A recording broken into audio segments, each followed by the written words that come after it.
اعوذ باللہ من الشیطان الرجیم، بسم اللہ الرحمن الرحیم۔ محترم ناظرین، السلام علیکم ورحمۃ اللہ وبرکاتہ۔ ذرا تصور کیجئے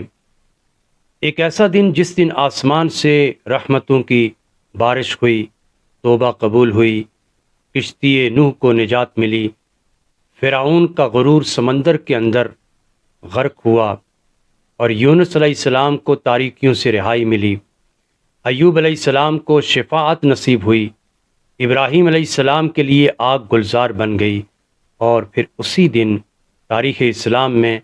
حق و باطل کے درمیان ایک ایسا معرکہ بپا ہوا جس کی گونج قیامت تک سنائی دیتی رہے گی۔ جی ہاں، یہ ہے یوم عاشور، 10 محرم الحرام۔ آج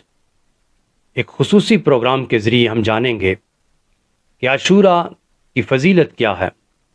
انبیاء کرام علیہ السلام سے اس دن کا تعلق کیا ہے، روزے اور صدقہ و خیرات کی کیا اہمیت ہے، اور آخر میں ہم شہدائے کربلا کے عظیم قربانی کو اور امام حسین علیہ السلام کے پیغام پر گفتگو کریں گے کہ ان کی شہادت کا پیغام کیا ہے۔ محترم ناظرین، محرم الحرام اللہ تعالیٰ کے محترم اور مقدس مہینوں میں سے ایک ہے، اور اس مہینے کا سب سے نمایاں دن عاشور کا دن ہے، یوم عاشور کا دن ہے، 10 محرم الحرام کا۔ بزرگان دین اور محدثین نے لکھا ہے کہ اللہ تعالیٰ نے اس دن اپنے کئی برگزیدہ بندوں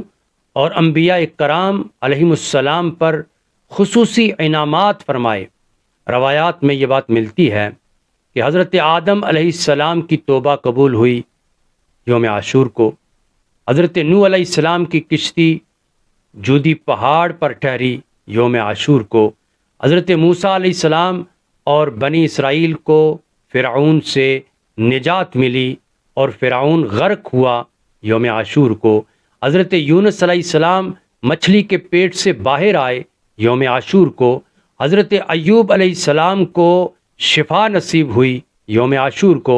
اور حضرت یعقوب علیہ السلام کی بینائی واپس پلٹی یوم عاشور کو، اور حضرت یوسف علیہ السلام قید سے نجات پاتے ہیں اور اس کے بعد عزت اور اقتدار تک پہنچتے ہیں یوم عاشور کو، اور حضرت ابراہیم علیہ السلام کی ولادت اور آگ سے نجات کا ذکر بھی روایات میں ملتا ہے کہ یوم عاشور کو ہوا، اور حضرت سلیمان علیہ السلام کو عظیم بادشاہت عطا ہوئی تو یوم عاشور کو، یعنی 10 محرم الحرام کو۔ یہ تمام واقعات ہمیں ایک ہی سبق دیتے ہیں کہ اللہ تعالیٰ جب چاہتا ہے تو ناممکن کو ممکن بنا دیتا ہے، اندھیروں کو روشنی میں اور آزمائشوں کو کامیابیوں میں بدل دیتا ہے۔ بعض روایات میں ہمیں یہ ذکر ملتا ہے کہ عاشور کا دن اللہ تعالیٰ کے نزدیک بہت عظمت والا ہے، اور بعض بزرگوں نے نقل کیا ہے کہ قیامت بھی جمعہ اور یوم عاشور کو، یعنی 10 محرم الحرام کو قائم ہوگی۔ البتہ قرآن مجید واضح طور پر یہ بتاتا ہے کہ قیامت کا صحیح وقت اللہ تعالیٰ کے پاس ہے، لہٰذا ایک اہل ایمان کو، مسلمان کو، مومن کو یہ پیغام ملتا ہے کہ قیامت کی تاریخ تلاش کرنے سے بہتر ہے کہ قیامت کی تیاری کر لے۔ عاشور کا دن جو ہے ہمیں یاد دلاتا ہے کہ ایک دن ہم سب اپنے رب کے حضور حاضر ہوں گے، اور اس لیے زندگی کو نیکی، اخلاص اور تقوی کے ساتھ زندگی کو بھرپور طریقے سے گزارنا چاہیے۔ حضرت عبداللہ بن عباس رضی اللہ تعالی عنہما فرماتے ہیں کہ میں نے رسول اللہ صلی اللہ علیہ وسلم کو کسی دن کے روزے کا اتنا اہتمام کرتے ہوئے نہیں دیکھا جتنا سرکار کائنات صلی اللہ علیہ وسلم یوم عاشور کے روزے کا اہتمام فرماتے تھے۔ صحیح بخاری شریف کے اندر ہے، اور نبی پاک صلی اللہ علیہ وسلم نے ارشاد فرمایا، مجھے اللہ تعالیٰ سے امید ہے کہ عاشورہ کا روزہ گزشتہ 1 سال کے گناہوں کا کفارہ بن جائے گا۔ یہ صحیح مسلم شریف کے اندر ہے، اور اسی لیے علماء کرام فرماتے ہیں کہ 9 اور 10 محرم اور حرام کا روزہ رکھنا افضل ہے۔ محترم ناظرین، عاشورہ صرف واقعات یاد کرنے کا نام نہیں بلکہ عمل کا دن ہے۔ اس دن روزہ بھی رکھیں، قرآن مجید کی تلاوت کریں، درود شریف کا کثرت کے ساتھ ورد کریں اور توبہ و استغفار کو اپنی زندگیوں کے اندر شامل کریں، اور خصوصی طور پر یوم عاشور کے دن توبہ و استغفار کریں، والدین کی خدمت کریں، رشتہ داروں سے حسن سلوک سے پیش آئیں، یتیموں، مسکینوں اور ضرورت مندوں کی مدد کرنے کی ہر ممکن کوشش کریں، اور کثرت کے ساتھ صدقہ و خیرات کریں۔ صوفیہ اکرام فرماتے ہیں جو دلوں کو جوڑتا ہے وہ اللہ تعالیٰ کے قریب ہو جاتا ہے، اور جو ضرورت مندوں کا سہارا بنتا ہے اللہ رب العالمین اس کا سہارا بن جاتا ہے۔ اور محترم ناظرین، پھر کربلا جب آتا ہے یعنی یوم عاشور کو، اچھا میں نے جتنے یہ انبیاء کرام کے واقعات جو ہیں وہ بتائے ہیں کہ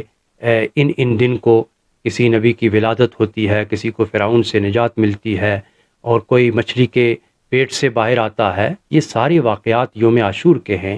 لیکن 61 ہجری کا جو یوم عاشور ہے، جس میں امام حسین علیہ السلام اپنی قربانی پیش کرتے ہیں، اپنے اہل بیت کی قربانی کربلا کے میدان کے اندر پیش کرتے ہیں، اگر ہم دیکھیں تو وہ سارے واقعات کہ جو انبیاء کی ذوات مقدسہ کے ساتھ منسوب ہیں یوم عاشور کے اپنی جگہ پر مسلم ہیں، لیکن امام حسین علیہ السلام کی 10 محرم کو شہادت کے بعد اب جو چرچا ہے یوم عاشور کو اور عاشور کا، اور جو پوری دنیا کے اندر 10 محرم کو جانا جاتا اور پہچانا جاتا ہے، وہ امام حسین علیہ السلام کی قربانی اور شہدائے قربانی کے حوالے سے 10 محرم الحرام کا دن مشہور ہو گیا ہے۔ یعنی 61 ہجری کا عاشور جو ہے یہ کربلا کا تپتا ہوا میدان، ایک طرف دنیاوی طاقت تھی، دوسری طرف حق و صداقت تھی، ایک طرف ظلم تھا اور دوسری طرف نواسہ رسول امام حسین علیہ السلام تھے۔ امام حسین علیہ السلام نے اقتدار کی نہیں بلکہ دین کی سربلندی، عدل کے قیام اور امت کی اصلاح کے لیے اپنی قربانی پیش کی، اپنے اہل بیت کی قربانی پیش کی۔ آپ علیہ السلام نے دنیا کو سکھایا کہ مسلمان حق پر سمجھوتا نہیں کرتا، چاہے اس کی جان ہی کیوں نہ چلی جائے یا اپنی قیمتی جان ہی کیوں نہ دینی پڑے۔ شہدائے کربلا نے پیاس برداشت کی، مصیبتیں جھیلیں، اپنے عزیزوں کی قربانیاں دیں، لیکن حق کا پرچم جھکنے نہیں دیا۔ تاریخ تو ہمیں یہ بتاتی ہے۔ آج اگر ہم واقعی امام حسین سے محبت کرتے ہیں تو سچ بولنا ہوگا، ظلم کے خلاف کھڑا ہونا ہوگا، انسانیت کی خدمت کرنی ہوگی، نماز کی پابندی کرنی ہوگی کہ امام حسین علیہ السلام نے جسم جو ہے وہ تیروں سے، تلواروں کے وار سے چھلنی ہے، لیکن امام حسین علیہ السلام کو ہم دیکھتے ہیں کہ ان کی عصر کی نماز بھی قضا نہیں ہوئی جب تک آپ کے جسم اطہر سے سر مبارک جدا نہیں ہوا۔ تو امام حسین علیہ السلام نے نماز کو نہیں چھوڑا ہے۔ اگر ایک طرف کربلا کے میدان کے اندر نواسہ رسول صلی اللہ علیہ وسلم حالت جنگ میں نماز نہیں چھوڑ رہے اور اپنی تلوار کو روک دیتے ہیں، تو ہمیں بھی چاہیے کہ جب اللہ رب العالمین نماز کے لیے بلائیں، اعلان ہو، اللہ اکبر کی صدا بلند ہو، اذان ہو، ہمیں اپنے کاروبار بند کرنے چاہیے، ہمیں اپنی مصروفیات ترک کرنی چاہیے اور اللہ رب العالمین کے حضور نماز کے لیے حاضر ہونا چاہیے۔ پھر قرآن سے اپنا تعلق مضبوط کرنا چاہیے، اخلاق نبوی کو اپنانا چاہیے، کیونکہ امام حسین علیہ السلام کی محبت صرف آنسوؤں کا نام نہیں ہے بلکہ کردار کی اصلاح کا نام ہے۔ آئیے رب العالمین کے حضور ایک دعا کرتے ہیں کہ باری تعالیٰ عاشورہ کی برکتوں سے ہمارے دلوں کو ایمان عطا فرما، ہمیں روزہ عاشورہ کی سعادت نصیب فرما، اور ہمیں صدقہ خیرات، خدمت خلق اور نیک اعمال کی توفیق عطا فرما۔ ہمارے قلوب کے اندر محبت رسول صلی اللہ علیہ وسلم، اہل بیت اطہار اور صحابہ کرام کی محبت پیدا فرما۔ ہمیں امام حسین علیہ السلام اور شہدائے کربلا کے نقش قدم پر چلنے کی توفیق عطا فرما، اور ہمیں حق، عدل، محبت، امن اور انسانیت کا علم بردار بنا۔ آمین یا رب العالمین۔ دیکھتے رہیے انشاءاللہ العزیز ایک نئے موضوع کے ساتھ حاضر خدمت ہوں گے۔ والسلام علیکم ورحمۃ اللہ وبرکاتہ۔